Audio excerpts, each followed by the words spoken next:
mbokk yi benn waxtu mooy door a jot asalaamaaleykum ñu nuyu leen fas yéene leen a jot li xabaar yi. li nga xam dafa ci wàllu licence de pêche yi fii nu toll nii nga xam ni daanaka moo andi woon ay jafe-jafe fële ca Ndar fanweeri nit ak ñett ñu jàppoon leen ca ñeenti téeméer la ñu waxoon ne moo jaatoo jàppandal waaye nag itam ak li nga xam ne tam ñu dañ leen di ay consignes yu demee yi nga xam ne dañ leen téyewoon ak daal lépp loo xam ne aju na ci loolu jotoon nañ ko xaatim licence de pêche yooyu nu muy tëddee ak doxalin weeg nan ngay def ba tabbi ci biir ndox bi daañu ci jokkoo léegi ak Issa Niang geraw boo xam ne bi fukki fan ak ñeent ci weer wii nu ne techniciens yi nekk ci liggéeykat nekk ci wàllu agriculture ñoom ñoo koy amal kenn ci ñoom di Samba Gueye daañu ko ci déglu gannaaw ba nga xamee ne dañu am aw naqar lool collectif li ni nekkoon ci Sonatel doon fa liggéey tamit doon fa daan seen doole RCC yi lañ tudd ñoom ba léegi rek ñu ngi topp Sonatel luy tolloog ñeenti téeméer ak ñeent ci ay millions ci suñu ay koppar daañu ci jokkoo léegi ak Adja Fatou Bari Falémé nekk na béréb boo xam ne bii day ci bi nga gën a yàqu loolu itam ndax daal ndox meeg ni muy wàññi ko fleuve Sénégal beeg yu demee noonu li ak fii ñu toll itam li nga xam ni lii la tubaab bi duppee pollution te liy tàbbi ci ndox mi yëpp daañu ci clic ak Boubacar Tamba ca boori Tambacounda ak li ko wër fële ca commune bu Danke Seen foofa tam askan wa ne ñu amatuñu ndox mu ñu naan forage ba fa nekk dafa paan askan wa nekk ci ak jaaxle loolu dañ ci dikkale gii ci biir xabaar yi viol bi ak dal ci xale yu jigéen ñi ndaw yi bu ci mujj fële ca Rosso xale bu jigéen bu toll ci ñeenti ati yàlla ñu téye loxo yi yegg ci kawam yeew ko ba noppi itam faat ko lu doy waar dañ ci dikkale gi itam ci biir xabaar yi ci njàngat moomu lay toftal ci incha allah yeneen i xabaar.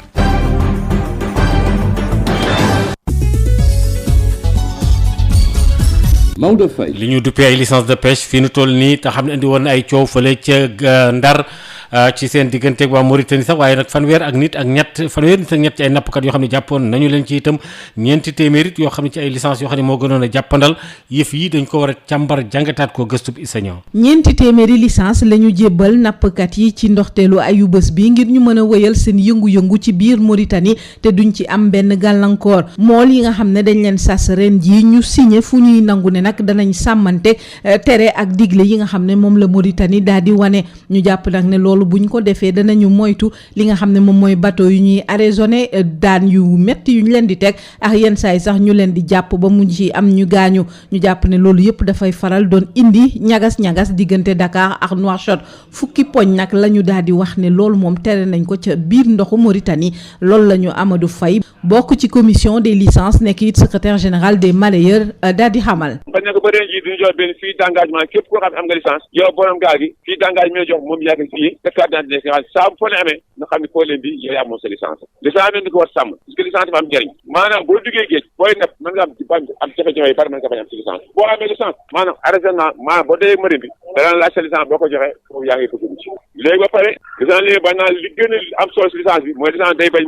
maanaam napp goo xam ne fi nekk nii jën yu ñuy tere maanaam mbaal nag dafa xaw kéemaane ke napp gi moo leen napp guddi lay napp maanaam boo jën nga mbaal ka di nga mbaal pare naanaka mën nga xam ni yaa bëri nga jàpp wala miire mais boo jàppee miire soxlawul daw boo ñëwee ñi nga xam naa ne si tawas bi di contrôlé bàyyi leen di contrôlé bu ñu contrôlé lay sa wargar jàpp nga loo wal jàpp bu lu ñëwee ni la amaam naa nga fay ka tolérance tamit am na tolérance tamit mool yi nag wax nañ leen bu baax a baax li nga xam ne moom mooy tere yi ci biir waaxu Mauritanie autorités yi nag di leen wax ne faaw ñu sàmmanteeg li nga xam ne moom mooy charte yooyu bokk na ci immatriculation ngir fexe moytandiku jafe-jafe yeeg fitna yi ca biir Mauritanie ñuy fàttali sax ne jamono yi ca Ndar fanweeri nit ak ñett ñu ngi leen yóbbu ca kaso gannaaw bañ leen jàppee ci manifestation bu metti bu ñu fa doon amal ngir laaj ay licence looloo tax autorités yi fàttali mool yi solo su sàmmanteeg li nga xam ne moom mooy licence yooyu. ñoo ci yeneen i fan grève général boo xam ne bi fukki fan ak ñeent ci weer yi nu ko amal techniciens yi nekk ci liggéeykat yi maanaam daal liggéeykat yi nekk ci wàllu mbay mi di naqarlu daal seenu nekkin ak tam daal jumtukaay yu màggat lool seen tas la ñu tudd ñoom nag secrétaire général bi nga xam ne moo jiite syndicat boobule di Samba Gueye waxtaan na ci Habs Eliman. lu waral ñuy def grève bi mooy ñun dañoo nekk ay ndaw yoo xam ne nguur gi la ñuy liggéeyal ci wàllu mbay mi mais ñun ñoo gën a néewle ak payoor ci képp koo xam ne yaa ngi liggéeyal ci nguur gi loolu xam nga ne jaaduwul bu ngeen tollooloo benn njàng nga jël benn magistrat wala nga jël benn gouverneur wala nga jël benn préfet mën naa fay juróomi ingénieurs yoo xam ne ñoo tolloo moom njàng parce que ñun ci formation yu dëgër la ñuy am 5 écoles de formation la ñuy former ingénieur agent technique d'agriculture ingénieur des travaux agricoles ñun ñëpp soo leen jëlee tey seen condition de travail c'est tellement difficile waxuma la ak seen salaire agent technique bi nga xam ne moo war a topp mbay mi di dimbale baykat bi di ko xelal di ko former tey boo jëloon topp salaire am tey mu ngi ci 140,000 francs nga nekk borom ko nekk responsable ñi ne mu ngi liggéey te munoo sax yow yore sa njaboot nan ngay tabaxee kër nan ngay fexee ba nga xam ne nii ëllëg boo retraité sa njaboot dina nekk ci sécurité loolu mooy suñu jafe-jafe waxuma la nag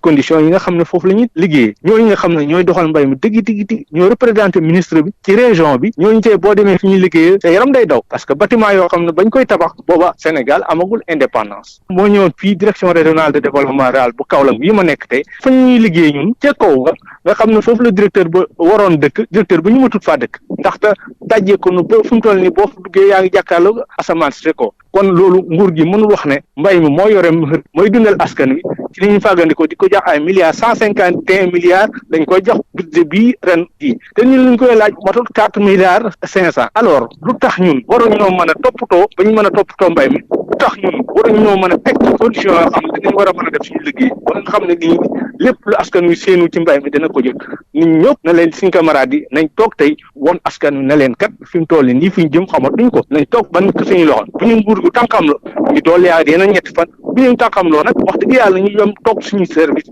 bàyyi mbay mi carrément. ci wàllu ñu ne woon ay employés RCC yi la ñu tudd nekkoon ci Sénélec astafurlah ngeen baal ñu nekkoon ci Sonatel ngeen baal ñu loolu ci Sonatel lu tolloog ñeenti téeméer ak ñeent ci ay millions yoo xam ne yoreel nañ leen ko bu nu ko xaymaa toll ci maanaam fukki weeri yàlla ak ñeent ñu ngi woon fii nag ci VDN bi ci kanamu bërëbu liggéeykaayu Sonatel bi Adja Fatou Bari. fukki weer ak ñeent yoo xam te ne dañ ko toog ñu amel leen ko te kenn fayu leen ko muy seen salaire loola waral ba collectif bi nga xam te ne ñoo doon liggéeyee ci PCC yi ñëw di laaj waa Sonatel fay leen lim leen ameel. ñu ngi yoreel lu tolloog mënuma ko wax ci wolof 404 millions. Sonatel chaque weer mu liggéey milliards ci réew mi. Youssoufa Ndaw di wax ci seen kàddu moom nag mi ngi ñaawlu bu baax a baax li nga xam te ne kilifay Sonatel ñu ngi ko jëfee te mu di justice bi dafa leen teg daan ñu ne ba léegi duñ leen fay seen koppar. dàq nañ fa lu ëpp ñaar fukki nit ñu ànd ak man gannaaw loolu dem nañu ci yoon tribunal du travail jox nañu dëgg tribunal du commerce jox nañu dëgg tribunal de grande instance jox nañu dëgg waaye saa yu ñu joxee dëgg rek mu am loo xam ne. cour d'appel daf koy wax mu ñëw gàllankoor suñu jotum xaalis bi. ñuy yuuxu wàllu ngir nit ñi dégg leen loola waral ba ñu dem ca siège Sonatel bi nekk ci VDN taxaw fa ngir ñëpp déglu leen. carence yi ñu ngi nekk ci niveau préfecture ak traitement bi nga xam ne moom la ñu def suñu demande bi suñu lettre d'information bi ak administration Macky Sall parce que moom moo coiffé préfecture. Youssoufa Ndaw ak i nattangoom yi nga xam te ne ñoo doon liggéeyandoo ca PCC yi nee nañ duñu bàyyi benn yoon xeex bi dañ koy wëyal. lépp rek ngir kilifay Sonatel daal di leen fay lim leen ameel te muy fukki weer ak ñeenti salaire yoo xam te ne ba léegi kenn fayu leen ko. ci wàllu dex gi yol ji jaar fële ca Falémé fleuve Sénégal bi ay tolof tolof nag mu ngi ciy waaj a tab bi ndax daal li ñu duppee ay pollution ak itam daal itam coppeeku yi am ak itam ni ñuy jëlee rek itam rek di yëf yi di ko tabbal ci. wàllu ngasum or meeg yu demee noonu la ca Falémé yooyu lee day faral di yàq mbir yi daal ak ci ndox mi ni muy jaaree foofule askan wa nag daal ñi ngi naqarlu itam mbir yooyu te artu itam bëggit kilifa yi taxaw ci Boubacar Tamba. askan yi yeewoo fii ci Kidira nee nañ am nañu lu leen naqari lool mu jëm ci yàq bi nga xamante ne moom la gaskatu Ourossy di yàq dexu Falémé bi dafa doy moom lañ xamle ci ñaari wàll yëpp muy Mali ak Sénégal Omar Sissoko ci kuréel bañu samp ci wàllu moomee la bokk. ñun Falémé bi mooy sunu lépp. mooy sunu dund ndax sunu foofu lañ doon nappe sunuy jën foofu lay sunuy nag yi sunuy xar même li ñuy béy autour du fleuve foofu la doon génnee mais actuellement avec leur péage ils ont suyé loolu ndox mi yëpp yàqu na poson nañu ndox mi yëpp ba léegi nit ñi sax dañuy feebar ndax boo ci sàngoo sa yaram da nga xam ne day am ay xasan di xasan aussi jur ji buñ ci lekkee dañuy feebar di dee même boo béyee boog ci arrosé boo arrosé ñax mi day dee donc loolu indil nañu problème bi nga xam ne tey boo demee ci dex bi boo ko xoolee sax sa yaram day daw amatuñu jën mënatuñoo béy mënatuñu def dara loolu moo tax léegi nag ñu bëgg marché vraiment que ORPR nañu bàyyi suñu dex bi tranquille waaw orpaillage bi léegi sax daanaka drac la ñuy def maanaam ay machine la ñuy utiliser ci dex bi ak xeetu tooke yoo xamante ne mooy cyanure ak li nga xamante ne mooy mercure. voilà loolu la ñuy utiliser def ko ci ndox mi boo paree même bu dee dragué wuñu dex bi jot nañu ay machine dañuy dragué dex bi di ko génne mais même bu dee ci kaw lañ ko gasee ci dex bi lañ ko yóbbu ñu koy raxas ci géej gi donc loolu tamit ci ndox mi lay des. tey ku xamoon Falémé démb tey nga ñëw xool Falémé sa yaram day daw ndax Falémé bu booba à pareille heure boo ñëwee jën yi da nga leen di gis actuellement boo demee da ngay yaakaar ne sax ay mouleur brique banco ñoo nekk ci biir ndox mi donc kooku c'est des problèmes. beneen problème mooy ñun dañu nekk ci Falémé benn côté bi Sénégal benn côté bi ci Mali la. loolu tamit ay jafe-jafe la mais léegi yàlla may nañu ne Maliens yi ak Sénégalais ñun ñëpp ñoo bokk. yéen a ànd ci xeex bi parce que même réunion yëpp ñun ñëpp ñoo koy ànd di defandoo. ndax du leen lor moo ñu lor loolu moo tax. fan wu njëkk ci weeru mars bi fas yéene nañ fi amal ponkalum doxu ñaxtu ngir kilifawu ñaari réew yi daal ci taxaw Boubacar Tamba doon cay jokkoo fii ci Kidira rajo Sud FM. fële ca bëri Kër Mandiaye ca Danke Sène ca commune boobule askan wa nee ñu dañoo mar ndox la ñu soxla fii nu toll nii ñu ngi ci ay jafe-jafe forage ba fa nekkoon a kës néew dafa daal di taxaw bu yàgg ba tey Adama Ndiaye. jote ci ndox doon na jafe-jafe bi gën a tar ci fi nga xamante ne mooy Mbumi Kër Mandiaye bokk ci commune bu Danke Sène liggéey bi ñu doon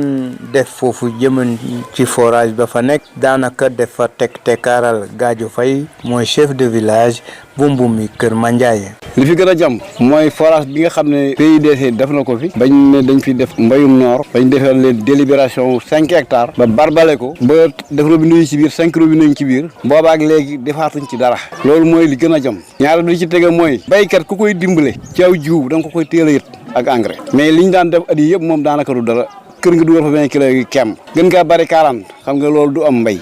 wàllu kaaraange yitteel na askan wi nga xamante ne moo dëkk foofu ca Mbumi Kër Mandiaye. sécurité war na fi am ci commune bi ndax sàcc si bari na lu rëy ngi fiy xew état bi war na gën a yokk courage am li mu doon def am na ñoo xam ne dañ yor nga naay boo génnee ñu tiiree ci sa kaw xam nga pay am na fi lu xew lu mel noonu pay guddi lañ fa ñëw tiiree ay bar fekk benn commerçant ñu jël ci moom lu mat 5 millions dëkk ba kenn ñëwut a génn.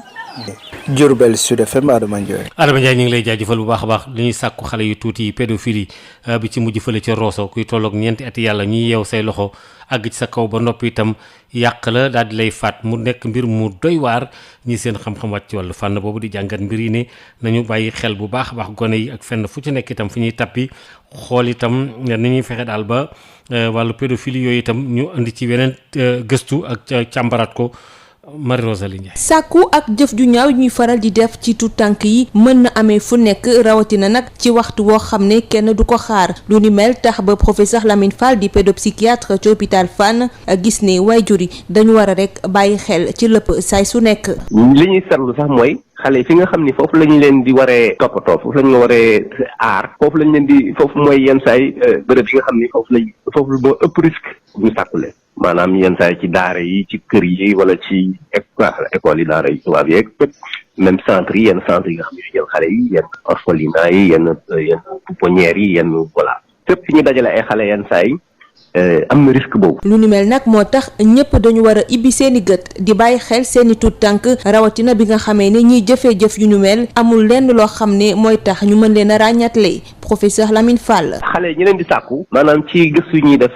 gis nañ ni que kenn mënu leen amul benn dara lu tax ñu ràññee leen ñu xamee ne nag ñeneen ñu ko dul def. bu ñu bëggee artu tànk yi nag ci xeetu sàkku ak yu ni mel faaw ñuy bàyyi xel seeni kàddu te di leen jox gëdd su ko defee saay suñu amee njàkkare ñu mën ko dénk seeni wayjur. xale bi su yégee ni que voilà relation bii mun am ak diw jaaxal na ko mën naa fu mu ko waxee balaa musiba yi am.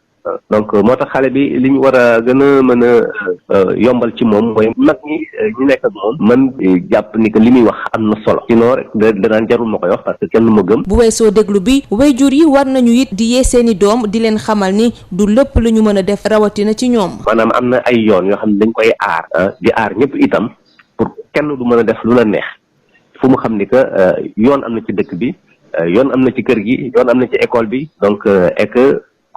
su amee lu ko tiital wala lu ko jaaxal mën na dem gis ko fenn pour ñu aar ko. sàkku yu ñuy def ci tuut tànk yi mën na am ci waxtu wu ne te it ci bërëb bu nekk di déglu xale yi jox gëdd seen kàddu bañ di leen bàyyi ci bërëb yi nga xam ne dañu fay wéet mën na tax ba ñu muccal leen ci loxo ñi nga xam ne dañuy jëfee jëf yu bon yooyu lee ci suñuy askan. fokk ñu moytandiku béréb yi nga xam ne dafay yombal viol yooyu li wala nga xam ne day tax loolu ñu ko fay xalaat ak yu demee noonu fexe yi tamit ba ñi koy wax itam ñu fexe dem ba bu ñu leen waxee ne leen fii la ñu xam ko te di déglu itam Lamine Fall professeur boobu waxtaan ci ba tey ak Marie Rosalie Ndiaye. foo xale bi xam ne li nga xam ne moom lay dund war na ko mën a wax am na fu mu bërëb bu mu ko mën a waxee am na ku ko mën a dégg am na ku ko mën a jox solo ba toppatoo ko ba moom mu gis ne que am na ñu koy aar ak ñu mënti doon xam ne am na ay yoon si la tere ñenn ñu def lu leen neex. su xale dundee lu mel noonu maanaam ñu sàkku ko li gën a li affaire li tax ñu mën ko toppatoo mooy ñu yëg ko pour ñu yëg ko il faut moom mu wax ko wala moom ñu ko bett maanaam il faut ñu dévoiler situation bi xam ni que lii kat am na loo xam ni que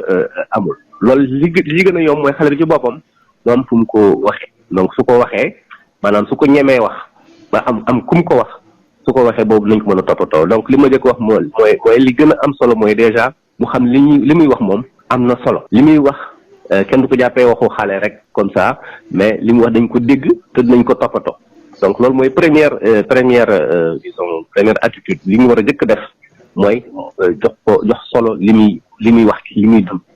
deuxième bi mooy ñu won ko ni que moom maanaam mënul nekkul à la disposition des adultes c'est-à-dire maanaam mag ñi ñu ko mag ñu ko ëpp doole ñu ko ëpp xel mënuñu def lu leen neex ak pour ñu ñenn aar ko même su fekkee ni que sax ki nga xam ne moo jiite bërëb ba moo ko nar a def war na xam ni que kooku itam mënul def lu ko neex loolu am na solo li ci des nag yenn saay su fekkee dañ ko war a continuer toppatoo xale bi mën nañ gis ne que su nekkee lu ndaw a ndaw yenn saay xelam mayu ko mu xam lépp lu mu demee maanaam suy màgg yenn saay li nga xam ne yenn saay dund na ko sax ñu bett ko gis ko mu jaaxal ko mais moom xale bi moom sax yenn saay pour moom lu normal la su ko dundee noonu nag yenn saay day nekk li ñuy wax traumatisme boo xam ne day ñëw daf koy bett ci alors que weesu na at yi bëri weesu na yenn saay weer yu bëri weesu na te boobu yenn saay sax jot na ko defaat jot na ko dalaat ba mu mel ni sax su nekkoon dafa nekk lu normal mais daf ko miis donc ce qui fait yenn saay moom si boppam sax dafay dem ba defe ni que moom la ñu war a ŋàññ donc yooyu yëpp loolu nag day laaj yenn saay ay suivi maanaam topp xale bi ci wàllu yu bëri ci diir bu gudd ndaxte lu muy gën di màgg sens yi maanaam li muy tekk ci moom di gën a yenn saay diis gàllankoor yi gën a jafe ci njàngam ak ci nekkinam ak ci waa kër yeeg ci mbedd beeg ñeent. El Hadj Mari kon ñu dem ci wàllu tàggat yaram. jërëjëf Maodo asalaamaaleykum di ko dara wàllu basket ak coppite gi am ci encadrement technique bu gaynde yu góor yi Boniface donc fi mu toll nii moo nekk entraîneur bi wutu nag Fisac de Diego moom nag dafa amul jot adjoint Boniface nañu xam fa ñu dëgmal si leeral yi ak kii di directeur national bi Moustapha Gaye la yow ñu déglu ko mu ni cay leeral. waaw xam nga ñun dañu waxoon ci njëlbeen Porfirio Fisac la ñuy jox équipe bi Boniface topp ci ginnaawam léegi Porfirio am indisponibilité bu ñu signalé ne été bi du mën a ñëw donc logiquement ñu jël Boniface jox ko équipe bi parce que c'est vrai que am nañu ay candidatures yu bëri ñuy enregistré au niveau du secrétariat de la fédération ay entraîneurs européens yu bëgg a jël équipe bi mais ñun suñu gis-gis mooy jox opportunité Boniface expertise nationale pour mu conduire équipe bi et je pense que Boniface wane na à travers le monde vraiment ses capacités de management et d'entraîneur donc macha allah ñu jox ko responsabilité boobu. ndax yéen xamoon ngeen ne Fisac dafay indisponible. non joxe woon na kàddoom ne dina ñëw moom mooy yor équipe bi ba ñu waxtaan ak moom ba tënk ko mais après le signalé ne dafay indisponible dafay am lu ko ngant pour été bii di ñëw donc naturellement suñu choix porté ci Boniface. waaw loolu du changé xam nga li ñuy laaj ci Boniface mooy avoir le meilleur résultat possible su ñu mënee dem gagner coupe d'Afrique on le fera parce que 2021 mooy suñu objectif donc sans bi ko ñëpp jàppale ko pour mu atteindre objectif ba tey ci wàllu basket saison bi nag suba lay door fédération nag jël nay matuwaayam ngir rek ñu def ko ren ji basket bu dal du am benn coow waxtaan nag ak ñëpp ñu ngi ci wàllu basket bi Atoumane Kay moo yor wàllu compétition yi ci fédération bi ñu déglu ko. waaw saison yi di jël yi mooy d'abord joxe nañu soufflé équipe bi léegi donc li ñuy wax mooy équipe bi yow booy recevoir da ngay nekk sa càmmoñ nga nekk par rapport ak équipe bi recevoir nekk sa ndeyjoor yow ak say supporter tamit moo nekkee sa càmmoñ yaa ak supporter yéenay toogandoo ki nekk sa ndeyjoor tamit moom supporter dañuy toogandoo bon loolu du ko def vraiment pour que supporter yi seen bopp bañ a bokk sax suñu toogandoo ensuite côté sécurité bi envoyé une correspondance au ministère de l'Intérieur pour que vraiment à temps ñu am le service d'ordre pour que suñu programme vraiment 13h ñu ñaan yàlla service d'ordre mën a ñëw au plus tard à minuit et demi pour que le président de la commission d'organisation mën a jël disposition bi yëpp pour jël les agents def sur place en tout cas ren daal li ñu ñaan daal ñu am ñu joué si match te ñaan ci yàlla daal mais yàlla suturaal lépp man ci am benn gaañ-gaañ daal. mu nekkoon Atoumane Gueye wax ci wàllu football ak première journée bu 10e journée bu Ligue 1 bi nga xam ne nag dina door semaine bi waaye benn match nag am suba muy Jaraaf ak Njàmbur yeneen match nag dimanche la am nataalu journée bi ak kii di Odile Minkilaan. Jaraaf Njàmbur muy affiche bi door fukkeelu bëccëg Ligue 1 sénégalaise bi ci samedi bii mu nekk jamono ji ci suufu podium bi am fukk ak ñeenti poñ ñeenti victoire ñaari nul ak ñetti défaite doomu Médina yi ñooy dalal njàmbur yi nga xamante ne ñu ngi féetoo ci fukk ak benneelu place classement bi seen biir kër nag dañuy ànd ak xarañ waaye bu ñu génnee ay jafe-jafe nen la ñuy àndal bile bëccëg daañu ko jeexal ci dibéer bi NGB mi nga xamante ne dafa relancé wu jamono ji mu am ñaari victoire ñeenti nul ak ñetti défaite moom nag moo fas yéene laale ak leader bi di Teungueth FC nga xam ne ba fii ñu toll ci championnat bi kenn daanagu ko AS Pikine mi nga xamante ne Union Sportive bu Gorée moo ko dóor week-end bi ñu weesu mooy dalal Stade de Mbour Stade de Mbour moomee sax mu ngi nekk jamono ji ci zone rouge tableau bi am ñaari victoire ñetti nul ak ñeenti défaite AS Douane mi motal podium bi moom ca bët saalum réew mi la jëm fekk fa Casa Sport Union Sportive bu Gorée gannaaw ñetteelu ndam bi nga xamante ne am na ko ci championnat bi dina jéem a def kéemtalaay kàttanam ba defaat lu ni mel ci fukkeelu bëccëg bi ci digganteem ak CNEPS bu Thiès jongante bi ñu am ci biiri mbokk mooy bi dox ci diggante Mbour Petite Côte ak jàmbaar yu Saly yi Dakar Sacré-Cœur moom dina jéem a def kéemtalaay kàttanam wëyal série de victoire yi nga xamante ne mu ngi koy am loolee ci digganteem ak Génération Foot lay doon Génération Foot moom mi nga xam ne ñeenti défaite la am ci biir këram ba ñu dooree saison bi ak léegi. ñu wax ci 10e journée Ligue 2 bi samedi bokk na ci Amitié FC Renaissance Thiès FC Guédiawaye Duc ak dimanche mu am Duc Linguère Wakam Jamono Fatick Sonacos Sport lundi lay jeex ci diggante Demba Diop ak Africa Promo Foot Hadj Maodo. El Hadj Malick ngi ngi lay jaajëfal bu baax a baax kon benn waxtu moo dem ba feggoog luy tolloog ñaar fukki minute ak ñaar ñu dem ci xër wi ñu jagleel aada ak cosaan ak Amadou Moustapha Niang. dal leen ak jàmm ki seen xibaaru mbatit Assane Dieng maa ngi lay nuyu. maa ngi lay fay sëñ Moustapha dafa xiinoon di xaw a wis bis boobee may sàcc benn fon si yow boobee ba léegi nag saa yu ma déggee ndox wuy toq sama xel ñëpp si yow lay dem loolu laa wax. tey jilee fukki fan ak ñeent ci weeru février tombeek bés bi ñuy fesal ak màggal lépp lu jëm ci wàllu mbëggeel moo tax nag ñu amal benn waxtaan bu yaatu ak taalifkat boo xam ne ku ràññeeku la te it day bind bu bëri ci wàllu mbëggeel boobulee moom lay di Assane Dieng daal di bind ñaari téere taalif benn bu njëkk bi di Première Pluie beneen bi ki tegu di Samaay ak Assane Dieng moomulee ci wàllu taalif ak ci wàllu mbind jëm nañu laaxati lijjanti lan mooy mbëggeel ak ci lan la mbëggeel wala sosoo yow taalifkat nga tey ñuy waxtaanee lépp jëm ci wàllu mbëggeel tombeek fukki fan ak ñeent ci weeru février di bés bu ñu màggal Saint-Valentin di fête bu ñu jagleel ñi way bëggante yi ñu bëggoon xam yow en tant que taalifkat di wax ci wàllu mbëggeel te ku wax taalif wax mbëggeel nooy waxee mbëggeel nooy jëmmalee sa mbëggeel ci biir taalif. di wax ne nag mbëggeel moom gëm naa ne dafa nekk loo xam ne moom ak taalif kenn mënta dem bàyyi morom tax na dafa nekk itam loo xam ne dafa bokk si ba tax na man daal mën naa ne su ma li lal sama taalif daanaka mooy mbëggeel nag dafa bari melo mën nga bëgg sa xarit mën nga bëgg sa yaay mën nga bëgg sa papa mën nga bëgg say am di jàmm mën nga bëgg sax daanaka bërëb bi nga nekk bi nga dëkk man ma ndar laay yeewoo jamono yi waaye boo seetloo doomu ndar yi dañu bëgg ndar dañoo benn lu leen booleeg ndar loo xam ne loolu ci xeetu mbëggeel la mën na itam nekk mën nga bëgg sa coro donc loolu yëpp dafa nekk loo xam ne dama koy bind ci sama taalif ci jamono bu nekk ak ci melokaat bu ma mën a fekk donc boo xoolee daal lii di mbëggeel man mën naa ne moo lal sama taalif te mbëggeel sax dem na ba si ni ngay ñaxtoo mën na ànd ak mbëggeel dama xamul nag naka laa koy expliquer vraiment mais même ñaxtu même kaas amaana mbëggee la ko lal parce que dafa fekk nga bëgg dara dafa fekk ngay wut dara moo tax ngay kaas wala moo tax ngay am doole ngir dem wuti lu mën a soppi sa jamono wala lu mën a gën a defar ci wàllu style melokaanu bind bi ak maanaam ni nga koy peegee ak fi ngay jaar ak kàllaama bi ngay jumtukaay bi ngay am ci kàllaama bi ndax am na coppite boo ko gam-gamlee ak lawoon ci taalifkat yu njëkk yi am déet am na coppite bu wér te loolu sax nag moo baax ndax wàllum bind il faut muy am coppite génération bu ñëw ak la muy bind ak na muy bindee ak na muy waxi donc loolu dafa nekk loo xam ne dafa war ba tax na effectivement coppite am na tey boo xoolee taalif yi nga xam ne Hugo Léopold Senghor Mozart moom lañ doon bind nga bëgg koo tey sa collègue yi Abdel Malik di bind wala poète contemporain Pape Moussa Sy wala di bind dina am lu ci wute parce que waxin bi day gën a màgg day gën a am yeneen yu bees donc loolu moom gis naa ne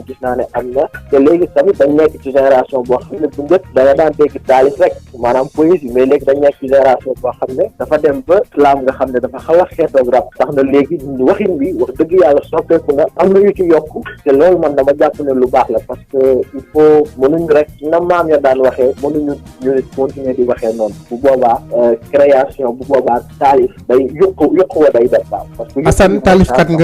taalifkat nga taalifu mbëggeel ngir kan taalifu mbëggeel ngir lan ndax am na jeexital ban coppite la war a mën a am ci nit ki ak ci askan wi. Moustapha mbëggeel mooy àdduna nit ki lu muy def bu àndut ak mbëggeel man gëm naa ne du sotti wala bu sottee du sori waaw man daal jàpp naa ne mbëggeel mooy àdduna dañu war a bëggante dañu war a booloo doon benn ba di ko dalee ci ku nekk ci nga gën a jege boo bëggee sa morom bëgg sa dëkkandoo bëgg sa àndandoo ñu ànd di bëggante loolu mooy dem ba ñu àgg ci jamono joo xam ne ñëpp dañuy dund bëggeel. lan mooy jeexital bi war a am jamono ji nga xam Sénégal fu mu nekk nii bëri na ay coow ban saafara la taalif yooyu war a mën a andi ci maanaam askan wi. doon naa ne taalif yooyu war na mën a indi dal war na mën a tax nit ñi delloo si waat seen xel ndax mbëggeel doon na loo xam ne mbir la moo xam ne koo si woo mu wuyu la te koo si woo itam bu lay wuyu si daanaka dina si ànd ak xol mu neex te day nekk loo xam ne day dundal xol donc daal mën naa ne daal njeexitalu mbëggeel mooy dundal xol mooy dalal boo ko jëlee suñu contexte bi comme ni ñu ko waxee yaakaar naa ne bu ñu boole mbëggeel ak yërmande ci suñu ay demlante ak jëflante dana tax wax dëgg yàlla lu ñaawoon lu bari rafetaat wala boog lu naroon a ñaaw daanaka mbëggeel beeg yërmande dana tax ba du ñaaw. Assane Dieng merci. 100 questions réponses sur la Vierge Marie mooy tuuru téere bi nga xam ne kii di Père Guillaume Oussou Couchot bu archidiocèse bu Cotonou ca Bénin daal dina koy bind téere bi la nag li mu ci namm moo di daal dellu si jaar-jaar liggéey ak jëf ju rëy ji nga xam ne kii di Mariama mu sell mi te na ko def ci kaw àdduna lu ni mel ngir firndeel ne lu jël catholique yi dund Mariama mu sell mi le dafa war a nekk loo xam ne dafay xiirtal ak it di inspiré képp koo xam ne wooy gëm nga ci kaw suuf nañu déglu bindkat bi le ci micro Josette Kali. L'objectif du livre revient non seulement de témoigner de notre foi mais de rendre service au peuple qui connaît la Vierge. bi may bind téere bi man ak sama mag li ñu ci njëkk a dugal mooy suñu ngëm-ngëm waaye ba ñu demee ba ci biir lañ ko def ngir gën a jàppale ñi nga xamante ni ñoom ñoo xam Vierge Marie ñu gën a farlu ci moom ngir su ko defee ñu gën a mën a comprendre lan mooy mystère marial daanaka ci suñu ay gëstu la ñu nemmeeku ni ca siècle yu njëkk ya ba nëga ni ñin ñaa ngi doon wutali Maria. Que la Vierge Marie pour nous. Les chrétiens ne devraient pas être divisés à ce sujet. Mais quand on comprend le mystère là. ginnaaw loolu moo tax may xamle ni téere bi indiwuñu ko pour chrétien yi donc waaye ngir ñëpp ñu mën a xam ci àdduna si kan mooy soxna Mariama ndax du moomeelu chrétien yi rek loolu tax ba boo laajtee ndax xam ngeen kan mooy Mariama kenn ku nekk am na tontu gum siy joxe gu bokkul ak ka ca des ñi nekkul ay chrétien tamit ci la ñu bokk ndaxte diine gi du compétition wala sax yëfu kujje. J'ai dit la vie spirituelle ça rime pas avec la compétition et la concurrence que ce soit du côté. gëm naa ni ci booloo la ñu mën a gëstu ngir gën a xam kan mooy soxna Mariama ndaxte warul nekk ab combat su dee am na it koo xamante ni xamul ba tey wala jéemut a gëstu ci dundin wala kan mooy soxna Mariama war nañu def lépp ba mu mën a xam ndax soxna Mariama wu ñëpp la. combat entre nous ça ne doit pas être combat si l'autre n'y croit pas allons-y doucement. fii léegi ndar keppee seen xibaaru mbatit jërë ngeen jëf